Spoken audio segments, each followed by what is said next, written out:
சாலை ஓரமா பிச்சை எடுத்து சாப்பிடுற ஒருத்தன் அந்த பக்கமா வந்தான். இவனை பார்த்தான். ஏன் அழுதுகிட்டு உட்காந்துருக்கிற, என்னாச்சு உனக்கு அப்படின்னு கேட்டான். இவன் சொன்னா, என்கிட்ட ஒண்ணுமே இல்ல, நான் இந்த உலகத்துல இருந்து என்ன பிரயோஜனம், அதனாலதான் அழுதுகிட்டு இருக்கிறேன் அப்படின்னா. உன்கிட்ட மறைஞ்சிருக்கிற புதையல் என் கண்ணுக்கு நல்லா தெரியுது, உனக்கு புரியல அப்படின்னா.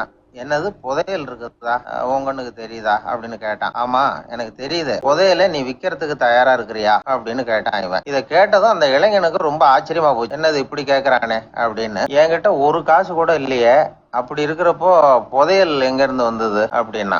இந்த நேரத்துல அந்த பிச்சைக்காரன் சிரிச்சான். இப்படிதான் இந்த உலகத்துல எல்லாரும் சொல்லிட்டு இருக்கிறாங்க, என்கிட்ட ஒண்ணுமே இல்லைன்னு சொல்லி. ஆனா அவங்க கிட்டதான் புதையல் இருக்கு, நீ வேணும்னா என் கூட வா, நம்ம நாட்டு அரசர்கிட்ட போவோம், உங்ககிட்ட இருக்கிற புதையலை அவர் நல்ல விலைக்கு எடுத்துக்குவார் அப்படின்னா. நான் ராஜா கிட்ட அழைச்சு போயிருக்கிறேன், அதனாலதான் உன்னை பார்த்தேன், உன்னையும் கூப்பிடுறேன். இவன் இப்படி சொல்றதும் அந்த இளைஞனுக்கு ஒண்ணுமே புரியல. என்னது இந்த ஆள் இப்படி சொல்லிட்டு இருக்கிறான், நம்ம கிட்ட என்ன இருக்குது, அதுவும் இல்லாம இவனே பிச்சை எடுத்து சாப்பிட்டுக்கிட்டு இருக்கிறான், இவன் போய் நம்மள ராஜா கிட்ட அழைச்சிட்டு போறதா, போறேங்கிறானே என்ன அப்படின்னு சொல்லி அவன் யோசனை பண்ணான். ஏதோ கூப்பிடுறான், போய் பார்த்துட்டு வருவோமே அப்படின்னு சொல்லி அவன் கூட புறப்பட்டான். பிச்சைக்காரன் முன்னாடி போயிட்டே இருக்கிறான், இந்த இளைஞன் பின்னாடி நடந்து போயிட்டு இருக்கான். ரெண்டு பேரும் அரண்மனையை நோக்கி போறாங்க. பாதி வழி போயிருப்பாங்க.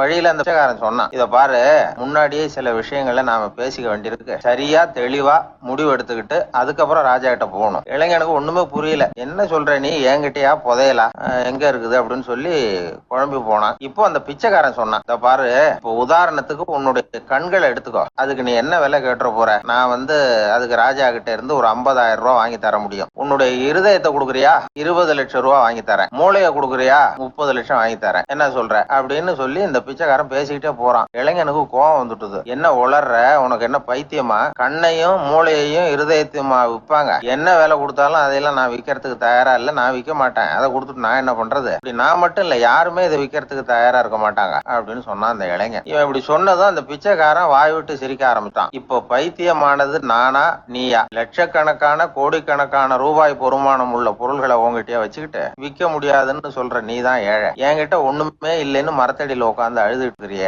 அப்படின்னு சொன்னான். இன்னைக்கு பாத்தீங்கன்னா பல பேரு தன்கிட்ட புதைஞ்சிருக்கிற ஆற்றல புரிஞ்சுக்க முடியாம அவதிப்பட்டு இருக்கிறாங்க. நம்ம கிட்ட என்ன இருக்குங்கிறது அவங்களுக்கு தெரியறது இல்ல, அதனாலதான் என்கிட்ட ஒண்ணுமே இல்லைன்னு சொல்லி அழுதுகிட்டு இருக்கிறாங்க. இத விளங்க வைக்கிறதுக்கு பெரியவங்க சொல்ற கதை இது. ஒரு ரயில்வே ஸ்டேஷன் பக்கம் வெளியில ஒரு டாக்ஸி நின்றுட்டு இருந்தது. அந்த பக்கமா வந்த ஒருத்தர் டாக்ஸி டிரைவரை பார்த்து சொன்னார், ஐயா உங்க வண்டியில பின் சீட்ல ஒரு மணி பர்ஸ் கிடக்கு, யாரோ மறந்து விட்டுட்டு போயிருக்காங்க அப்படின்னாரு. இல்ல அது காலி பர்ஸ் தான், நான் தான் அதை அங்க போட்டு வச்சிருக்கிறேன் டிரைவர். ஏன்னு கேட்டார் அவரு. டிரைவர் சொன்னாரு, அதை பாக்குற யாராவது அதை எடுத்துக்கலாம்ங்கிற ஆசையிலேயாவது சவாரிக்கு வருவாங்க, அதுக்காக தான் போட்டு வச்சிருக்கிறேன் அப்படின்னாரு.